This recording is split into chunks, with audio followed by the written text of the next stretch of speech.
स्वागत है आपको हमारे इस YouTube चैनल में। आज की इस वीडियो में हम पढ़ने वाले हैं प्रधानमंत्री के बारे में। अक्सर हम कहीं चाय के दुकान या कहीं भी बैठते हैं, जब दो चार लोग बैठते हैं वहाँ पे जो है पॉलिटिक्स का बात होते रहता है। एक वर्ग का कहना रहता है कांग्रेस ने हमारे देश के लिए कुछ नहीं किया, एक वर्ग का कहना रहता है बीजेपी कुछ नहीं कर रही है, केवल हिंदू मुस्लिम का ये जो राइट्स होता है वो कर रही है, वोट बैंक की राजनीति करती है। कोई किसी का कहना रहता है कि पंडित जवाहरलाल नेहरू ने हमारे देश के लिए कुछ किया ही नहीं। तो वहीं एक वर्ग है फिर नरेंद्र मोदी के ऊपर यानी कि बीजेपी के ऊपर सवाल खड़ा करता है। ये लोकतंत्र की खूबसूरती है, जो सत्ता में रहता है उस पर सवाल होना लाजमी है। लेकिन ऐसा नहीं है कि हमारे देश में जो है पंडित जवाहरलाल नेहरू से लेकर नरेंद्र मोदी तक ये सारे लोग हमारे देश के लिए कुछ किए ही नहीं हैं। नरेंद्र मोदी हमारे देश के लिए कुछ कर ही नहीं रहे हैं।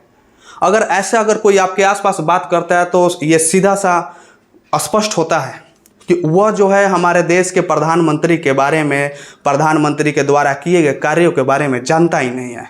यानी कि वो एक तरह से बोले तो अज्ञानता का शिकार हो गया है। तो आइए इस वीडियो के माध्यम से हम ये चीज़ बताएंगे कि प्रधानमंत्री जो 1947 से लेकर वर्तमान समय यानी कि 2025 तक जितने भी प्रधानमंत्री देश के लिए हुए हैं वो हमारे देश के लिए क्या क्या किए हैं। ये बात शुरू करने से पहले थोड़ा सा बात जान लेते हैं प्रधानमंत्री के बारे में। भारतीय संविधान के अनुच्छेद 74 के क्लॉज ए में 1 में जो है भारत के प्रधानमंत्री के पद का उल्लेख है।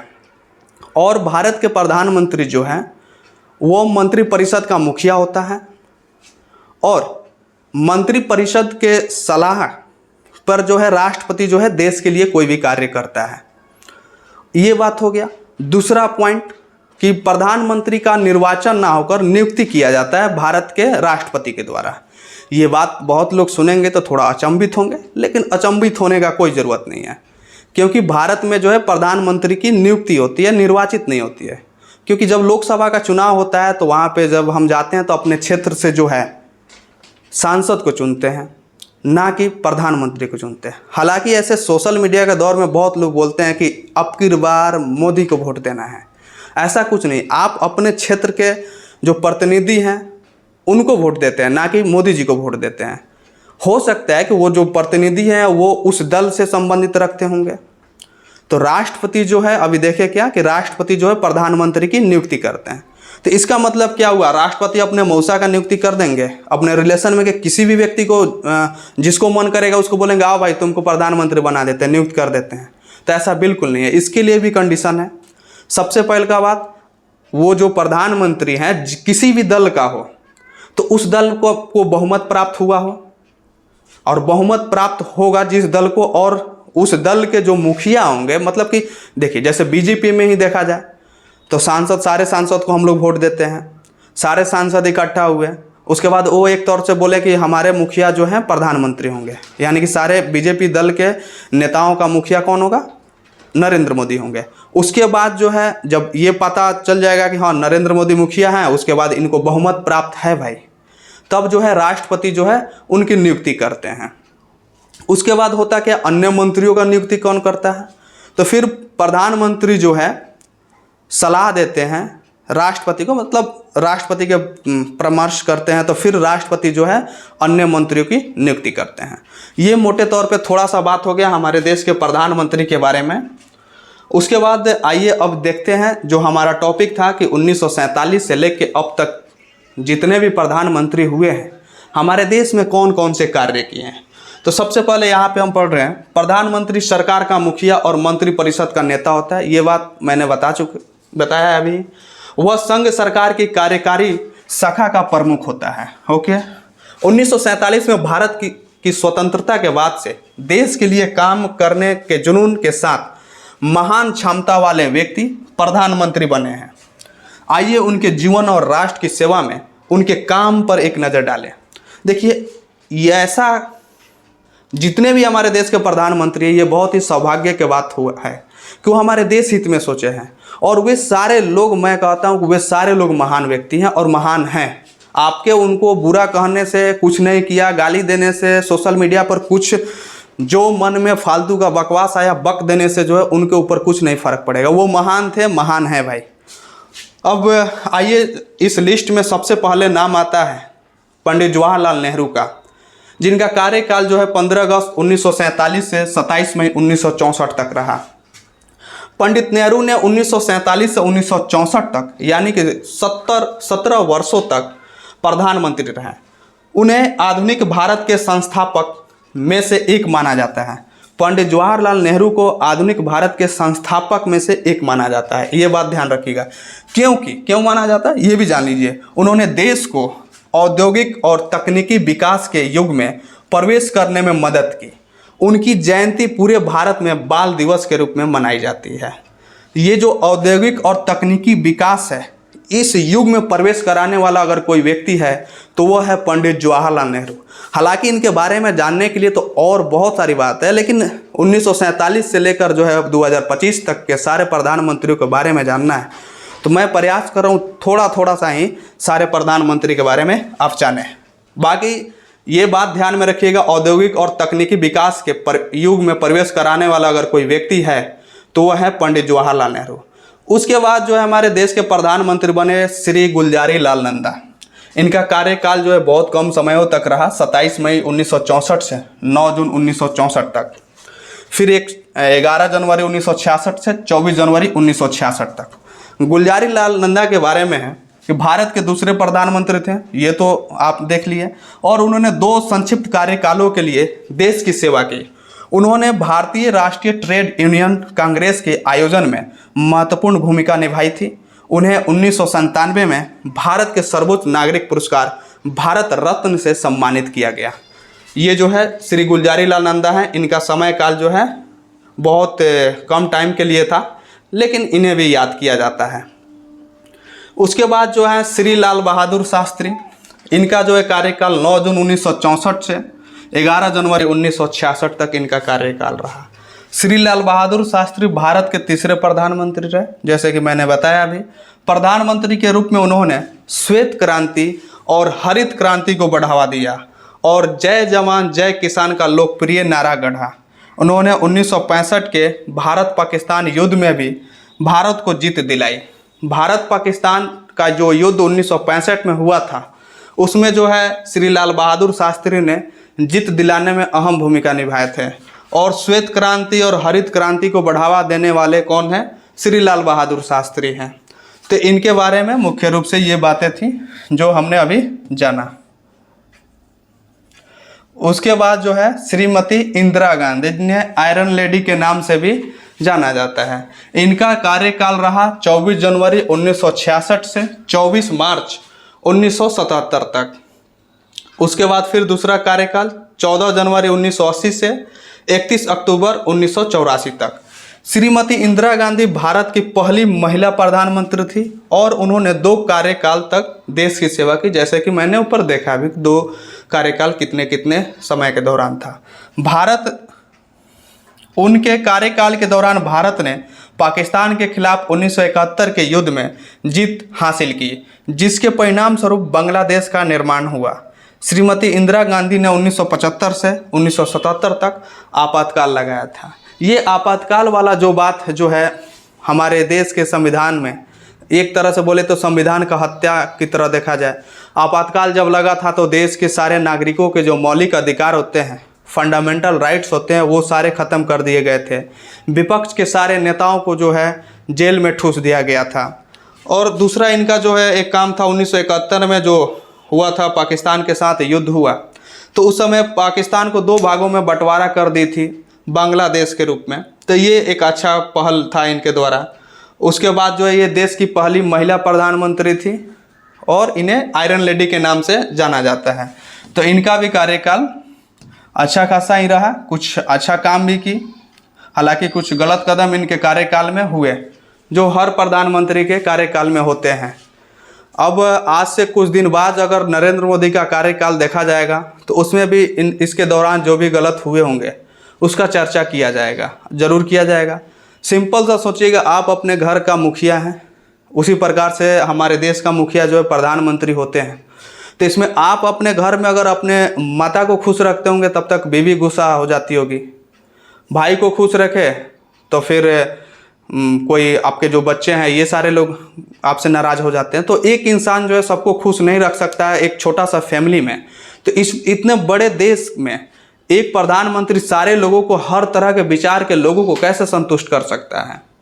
तो यही बातें है, खुद से कभी सोचिएगा कि आप अपने घर में कितना काबिल हैं या कितना लोगों को आप खुश कर पाते हैं। उसके बाद जो है इनके ऊपर सवाल उठाइएगा किसी भी प्रधानमंत्री के बारे में। उसके बाद जो है अगला प्रधानमंत्री हुए हमारे देश के श्री मोरारजी देसाई। इनका कार्यकाल जो है 24 मार्च 1977 से 28 जुलाई 1979 तक रहा। श्री मोरारजी देसाई 1977 से 1979 तक 2 वर्षों तक भारत के प्रधानमंत्री रहे। प्रधानमंत्री के रूप में उनके कार्यकाल के दौरान ही भारत के संविधान का 44वां संशोधन लागू किया गया था। श्री मोरारजी देसाई का 99 वर्ष की आयु में मुंबई में निधन हो गया, जिससे वे दुनिया के सबसे उम्रदराज पूर्व शासनाध्यक्ष बन गए। इनके कार्यकाल में 44वां संविधान संशोधन हुआ। 44वां संविधान संशोधन में क्या हुआ था भाई, थोड़ा सा जानते हैं इसके बारे में।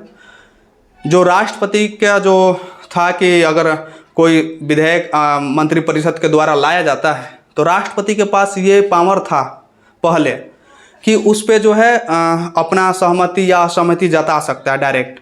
लेकिन 1976 में जो है 42वां संविधान संशोधन हुआ और इंदिरा गांधी जो है उसमें कि राष्ट्रपति के पास ये शक्ति नहीं रहेगा कि किसी भी विधेयक को जो मंत्रिपरिषद के द्वारा लाया जा रहा है उस पर अपना असहमति जता सके, यानी कि उनको सहमति होना ही पड़ेगा, उसमें समर्थन देना ही पड़ेगा। 1976 में 42वां संविधान संशोधन में की। वहीं जब मोरारजी देसाई की सरकार आती है तो उसके बाद जो है 44वां संविधान संशोधन होता है 1978 में।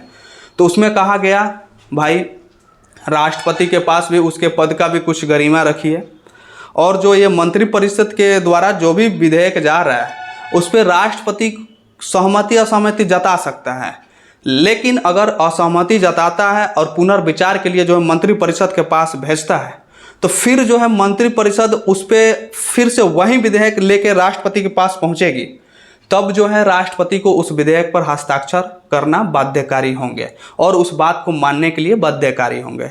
यानी कि शुरू में इसका कंक्लूजन अभी देखा जाए तो शुरू में कैसा था, राष्ट्रपति किसी भी विधेयक पर सहमति असहमति जता सकता था, उसका अपना वो अधिकार था। लेकिन 1976 में इंदिरा गांधी जी बोली कि नहीं जता सकता, सब समर्थन देना ही पड़ेगा, असहमति का सवाल पैदा ही नहीं होता। अपने आप को मजबूत सशक्त बनाने के लिए ये काम किया गया था इंदिरा गांधी के द्वारा। फिर मोरारजी देसाई बोले कि नहीं, उसमें जो है असहमति जता सकता है, पुनर्विचार के लिए मंत्रिपरिषद को भेज सकता है, लेकिन मंत्रिपरिषद फिर से लेकर अगर आते हैं तो फिर उस पर अपना समर्थन देने के लिए वो बाध्यकारी है। तो ये कंक्लूजन मोटे तौर पर देखा जाए तो इनके द्वारा ये बहुत अच्छा काम किया गया था। हालांकि 44वां संविधान संशोधन में और सारे बातें भी हैं, लेकिन इनको इतना ही जानिए। उसके बाद जो है चौधरी चरण सिंह 28 जुलाई 1989 से जो 14 जनवरी 1980 तक जो है इनका कार्यकाल रहा। चौधरी चरण सिंह 170 दिनों तक भारत के प्रधानमंत्री रहे। अपने पूरे जीवन में उन्होंने किसान की स्थिति सुधारने का प्रयास किया। उनकी जयंती 23 दिसंबर को किसान दिवस के रूप में मनाई जाती है। किसान को स्थिति को सुधारने वाला अगर कोई व्यक्ति है तो चौधरी चरण सिंह है।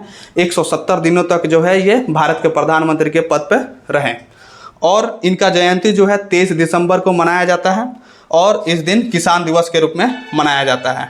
किसान के लिए काम किए थे तो किसान दिवस। उसके बाद आए श्री राजीव गांधी 31 अक्टूबर 1984 से 2 दिसंबर 1989 तक। श्री राजीव गांधी भारत के सबसे युवा प्रधानमंत्री बने और 1984 से 1989 तक एक ही कार्यकाल के लिए प्रधानमंत्री बने। अपने कार्यकाल के दौरान उन्होंने विज्ञान एवं प्रौद्योगिकी तथा संबंध उद्योगों को बढ़ावा दिया और देश में उच्च शिक्षा सुधार के एक नए युग की शुरुआत की। अब राजीव गांधी के अगर मुख्य कार्य के बात देखा जाए तो इन्होंने क्या किया भाई, तो इन्होंने जो विज्ञान एवं प्रौद्योगिकी का जब बात आता है, साइंस एंड टेक्नोलॉजी का जब भी बात आएगा तो उस समय राजीव गांधी को याद किया जाएगा। उसके बाद जो है इन्होंने उच्च शिक्षा में जो भी सुधार करने की बात हुआ ये राजीव गांधी के तरफ से मतलब किया गया था शुरुआत। उसके बाद हमारे देश के प्रधानमंत्री बने श्री वीपी सिंह। 2 दिसंबर 1989 से 10 दिसंबर 1990 तक इनका कार्यकाल रहा। श्री विश्वनाथ प्रताप सिंह इनका पूरा नाम होता है, श्री विश्वनाथ प्रताप सिंह 1989 से जो है 1990 तक भारत के प्रधानमंत्री रहे। उनके कार्यकाल के दौरान मंडल आयोग की रिपोर्ट लागू की गई और अनुसूचित जाति और अनुसूचित जनजाति अधिनियम 1989 पारित किया गया। वीपी सिंह के दौरान कार्यकाल में क्या हुआ, मंडल आयोग और क्या याद रखना है, अनुसूचित जाति और अनुसूचित जनजाति अधिनियम 1989 पारित किया गया था। उसके बाद हमारे देश के प्रधानमंत्री बने श्री चंद्रशेखर। इनका कार्यकाल जो है 10 नवंबर 1990 से 21 जून 1991 तक था। श्री चंद्रशेखर केंद्र में गठबंधन सरकार का नेतृत्व करने वाले भारत के पहले प्रधानमंत्री थे। अब गठबंधन क्या होता है, तो गठबंधन को मोटे तौर पे आप समझिए, जैसे कि आज इंडिया है, एनडीए है। एनडीए में क्या है, विभिन्न दल के लोग जो आकर मिलते हैं और सारे दल के समर्थन के बाद जो है सरकार बनती है। उसी प्रकार से जो है चंद्रशेखर जो थे गठबंधन सरकार बनाने वाले, ये गठबंधन सरकार के रूप में बनने वाले पहले प्रधानमंत्री बने। उन्होंने भारत को संप्रभु ऋण भुगतान में चूक से बचाने में महत्वपूर्ण भूमिका निभाई। अपनी उग्र भावना के लिए जाने जाने वाले उन्हें अक्सर युवा तुर्क के रूप में जाना जाता था। उसके बाद जो देश के प्रधानमंत्री बने श्री पी.वी. नरसिम्हा राव। 21 जून 1991 से 16 मई 1996 तक इनका कार्यकाल रहा और इन्होंने